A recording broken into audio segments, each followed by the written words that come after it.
Graça e paz, meus amados irmãos, irmão Ziel, mais uma vez, canal Evangelho Sem Máscaras, estamos aí desmascarando as seitas religiosas, trazendo à luz um pouco do Evangelho de Cristo.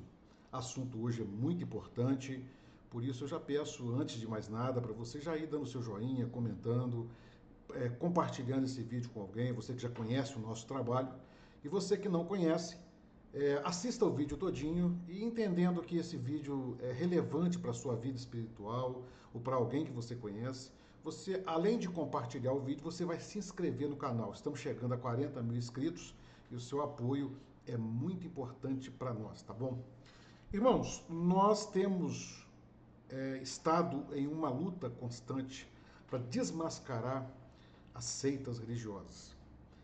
E a melhor forma, irmãos, de nós entendermos o que é a Igreja de Cristo e o que é uma seita religiosa, é nós irmos para a Palavra de Deus. Além de várias características que uma seita tem, né, são muitas, mas a Palavra de Deus ela nos dá uma luz para conhecermos onde nós estamos. A Bíblia diz que nós conhecemos a árvore pelo fruto, né? Pelas suas obras vão se revelar o que é de Deus e o que não é de Deus. E eu vou ler hoje uma passagem, irmãos, e fazer aqui um comentário. Por isso que é importante você ficar nesse vídeo até o final e compartilhar, comentar, se inscrever no canal, porque você nos ajuda a levar essa mensagem a mais pessoas. Porque nós vamos mostrar aqui como que uma seita religiosa, ela vive o oposto do que a palavra de Deus ensina. Meus irmãos, a Bíblia é um livro maravilhoso, glorioso, majestoso. Ela é a palavra de Deus, ela é a voz de Deus. Nós não precisamos de mais nada, porque ela é a voz de Deus que nos instrui, que nos orienta, que nos leva onde nós precisamos viver. O problema é que quando nós estamos dentro de uma seita religiosa, a Bíblia se torna um adereço apenas para corroborar aquilo que os líderes daquela seita querem que você aprenda. Mas quando nós nos esvaziamos dessa visão da seita religiosa e nos voltamos para a palavra, tudo se esclarece de uma forma maravilhosa. E eu vou mostrar para os irmãos aqui hoje uma passagem que mostra como que o fruto da árvore de uma seita é envenenado, na sua essência, na sua origem, na sua essência, como que é envenenado e como que ela tem feito mal aos seus adeptos. Eu vou abrir a Bíblia aqui para os irmãos, Lucas capítulo 18. É uma parábola que Jesus disse. Jesus disse assim, e disse também Jesus esta parábola a uns que confiavam em si mesmos, crendo que eram justos e desprezavam os outros. 2 homens subiram ao templo para orar, um fariseu e um outro publicano. O fariseu, estando em pé, orava consigo desta maneira: ó Deus, graças te dou, porque eu não sou como os demais homens roubadores, injustos, adúlteros, nem ainda como este publicano. Jejuo 2 vezes na semana, dou dízimos de tudo quanto possuo.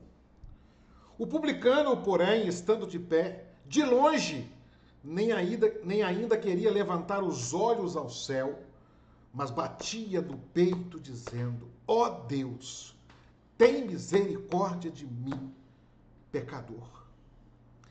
Digo-vos que este, o publicano, desceu justificado para a sua casa, e não aquele, porque qualquer que a si mesmo se exalta será humilhado, e qualquer que mesmo se humilha será exaltado.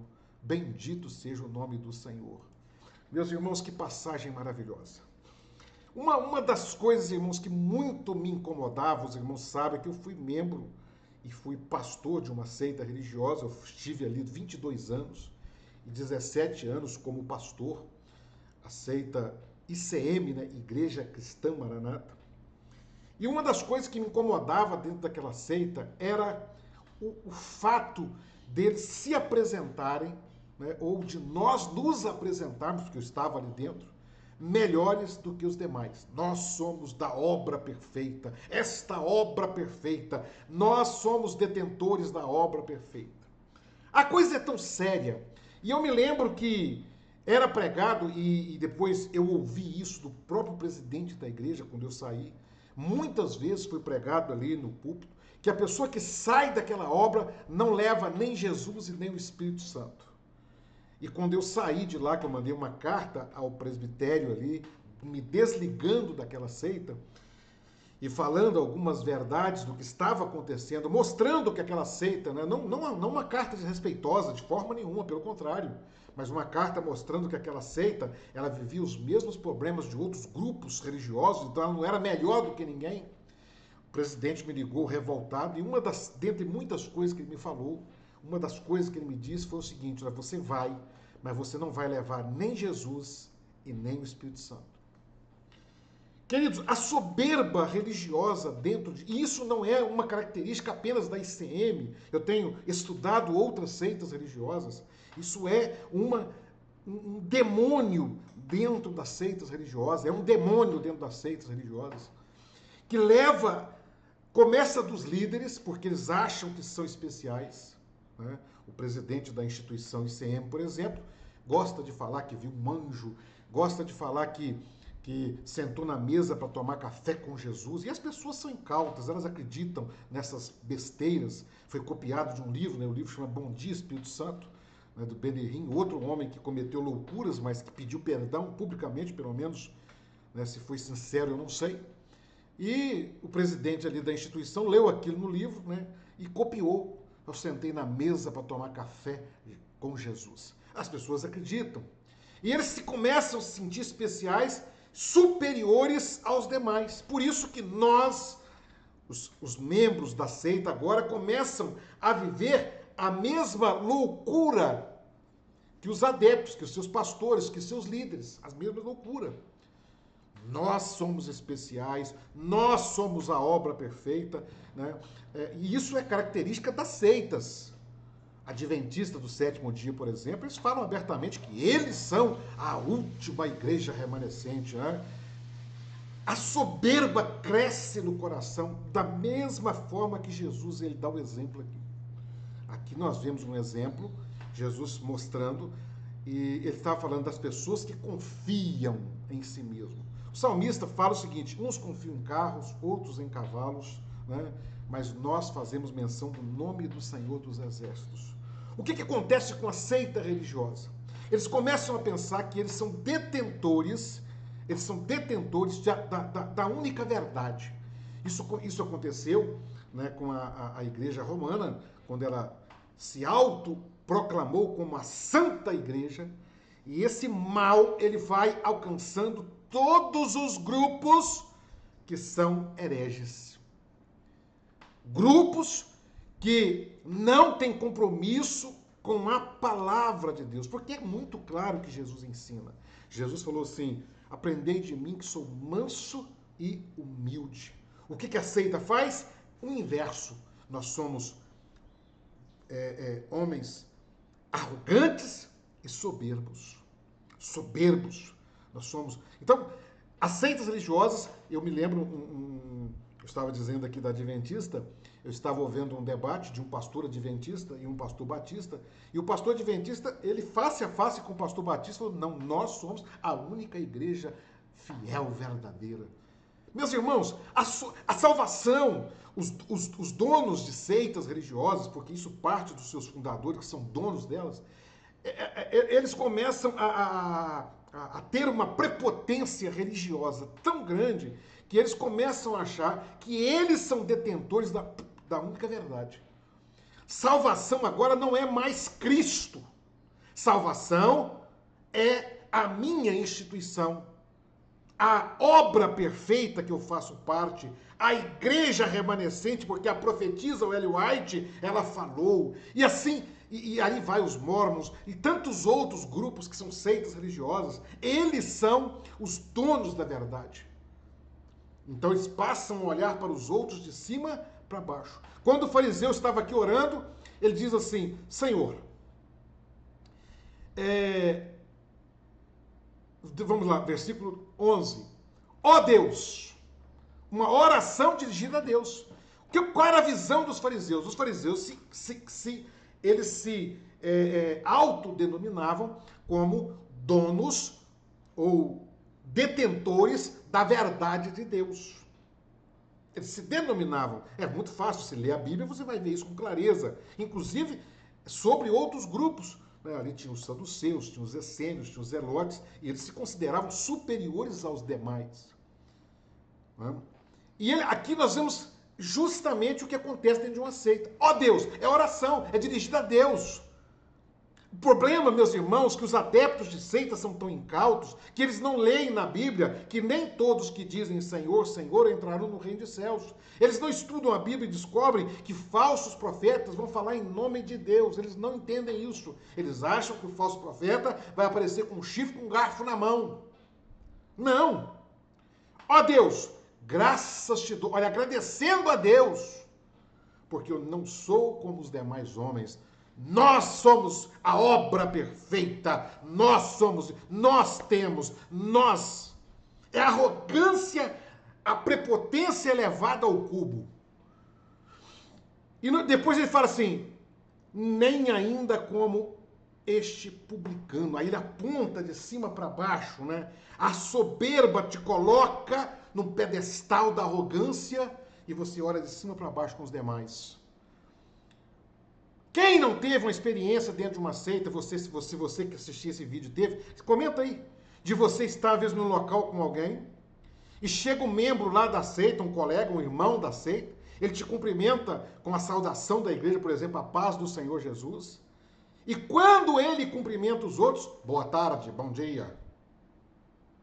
Como? A minha paz é só para os meus irmãos. Isso quando cumprimenta, porque muitas das vezes cumprimenta o irmão que está ali, que salta o irmão, o que está do meio, porque ele não é da obra. Quantas vezes irmãs, que às vezes não vestem no mesmo padrão, né? Quantas das vezes a pessoa chega, a outra irmã olha de cima para baixo e cumprimenta com um bom dia ou boa tarde, porque não é irmã, não pode ser. Membros de seitas como a Deus e Amor, por exemplo, né, que é uma religião, uma coisa assim absurda. Se a mulher não tiver com aquele cabelo de coque, com aquela saia, com as pernas cabeludas, né? Olha de cima para baixo com um olhar de soberba, total arrogância. Me lembro dentro da ICM, né? Se chegasse uma irmã de calça esporte, né? E tal, as irmãs olhavam, não todas, irmãos, toda regra tem exceção. Toda regra. Eu não estou dizendo que todos dentro de uma seita religiosa têm essa mesma visão, mas quase todos, a maioria esmagadora, porque isso vem de cima para baixo, isso é passado de pai para filho. Nós somos a obra perfeita. Então as pessoas passam a olhar de cima para baixo. E eu me lembro quantas vezes aconteceu isso, de uma irmã, às vezes chegava de calça esporte, mas de outra instituição, é serva. E às vezes a pessoa até escutava. Eu vi isso acontecendo, mas isso não é exagero. Por quê? Porque a palavra aqui de Lucas 18 se cumprindo literalmente dentro da seita. Porque isso começa da liderança. São homens soberbos, homens arrogantes, homens que não se humilham, homens que não se arrependem, homens que não têm coragem de ir publicamente e pedir um perdão por um erro que comete. Não. São donos da verdade, porque eles são donos da obra, né? Todo fundador são donos, passando de pai para filho. A instituição ICM, por exemplo, já nomeou o sobrinho como vice-presidente, que é da família, porque é de pai para filho. Deus é amor, é universal. Todas é de pai para filho. Se não tem um filho, nomeia um sobrinho, nomeia, né? Ou abre uma barra no estatuto e cria pastoras para nomear as filhas, bispa, não sei o que lá. Porque é pai para filho, são donos. E eles então começam a achar que são donos também da bênção de Deus. Eu me lembro que nesse telefonema que o presidente me ligou, eu disse para ele, o senhor é dono da ICM, da Igreja Cristã Maranata, mas o senhor não é dono da obra de Deus. O senhor não é dono do Espírito Santo nem de Jesus. Mas eles acham que são. Na verdade, existem dois tipos. Tem aqueles que acham que são E tem os que têm certeza que são donos de Deus, donos de Jesus, donos do Espírito Santo, a ponto de dizer, você vai sair, mas você não leva nem o Espírito Santo e nem Jesus, porque eu não deixo você levar. Irmãos, nós temos que voltar à palavra de Deus. A palavra de Deus, ela tem uma verdade para nós, que é a verdade de Cristo. Não há argumento contra a palavra. Eu desafio alguém a entrar hoje nesse vídeo, né, se é membro de uma seita, e me mostra os argumentos contrários a isso. Porque a salvação, ela é de Cristo. A obra expiatória do homem é em Cristo, não é em uma religião. Não é a Santa Igreja Católica, não é a Santa Igreja Maranata, não é a Santa Igreja Adventista. A salvação está em Cristo. Ele é o nosso Salvador. Ah, meus irmãos, a Bíblia diz que a salvação é um dom de Deus, um presente de Deus. Agora os homens se apoderam disso e eles agora começam a achar que são os donos da verdade. Graças a Deus eu te dou, porque eu não sou como os demais homens. Enquanto do outro lado, o publicano, quem era o publicano? Há um entendimento teológico que o publicano era os cães públicos, publicanes, né? Os cães públicos, porque eles cobravam impostos dos judeus para dar para Roma. Então os judeus os chamavam de cães públicos. Eles eram desprezados tanto pelos romanos, que não tinham respeito pelos judeus, como eles eram desprezados pelos próprios judeus. Mas esse que era desprezado por tudo e por todos, a Bíblia diz que ele batia no peito, ó Deus, tem misericórdia de mim, que eu sou pecador. Meus irmãos, quando nós reconhecemos o que nós somos, é que nós encontramos e alcançamos a misericórdia e a graça de Cristo. Não há remissão de pecado sem reconhecimento que você é um pecador. E não tem. As seitas religiosas não ensinam o arrependimento, não ensinam o reconhecimento que é pecador. Por quê? Porque eles são superiores. E mesmo que algum ou outro tenha pedido perdão a Deus no seu ingresso na seita, porque isso não é ensinado, as seitas ensinam que você tem que fazer parte daquela seita para ser salvo. Não ensina arrependimento, não ensina reconhecimento do pecador. E mesmo que algum tenha acontecido isso, quando entra lá, agora nós somos os donos da verdade. Seres iluminados, seres superiores, seres exaltados. Só que Jesus diz, quem foi justificado? O religioso? Eu sou da obra, porque eu sou adventista, porque eu sou... Não. Quem foi justificado? Aquele que reconhece que ele não é nada, porque aí ele vai encontrar a salvação em quem? Aquele que o único que pode salvar o homem, que é Cristo. Irmãos, essa é a palavra do Senhor para nós no vídeo de hoje. Espero que essa passagem tenha contribuído com a sua vida, por isso eu peço que você já deu seu joinha, já fez aí um comentário, você já compartilhou esse vídeo com alguém. Você que chegou aqui a primeira vez, que não é inscrito no canal, se inscreva, nos ajude. Estamos chegando aí aos 40 mil inscritos. O seu apoio é muito importante para nós. Vamos chegar lá, vamos levar essa mensagem a mais vidas, em nome de Jesus. E eu oro, meus irmãos, para que Deus tenha misericórdia dos nossos irmãos que estão presos em seitas religiosas, que precisam ser arrancados desta mazela, desta miséria, e precisam ser curados desse mal. Que Deus tenha misericórdia. Espero que tenha contribuído com a sua vida. E Deus abençoe a sua vida, Deus abençoe a sua família, Deus abençoe o seu trabalho, os seus negócios, Deus abençoe tudo na sua vida. E até o próximo vídeo, se Deus quiser.